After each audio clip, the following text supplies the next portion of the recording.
అస్సలు మొత్తానికి బుడ్డ పోరగాళ్ళ పశలల్లా ఎవరు పడ్డారు దొంగలు.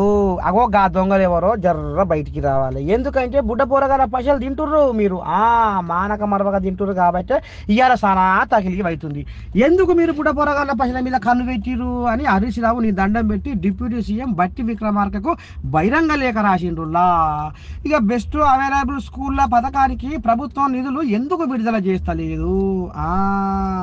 పెండింగ్లో ఉన్న 80 కోట్ల ఆ పైకము ఈ తప్పకుండా ఇప్పుడు బుడ్డ పోరగాళ్లకు అందియాలి, పాఠశాలలకు అందియాలి.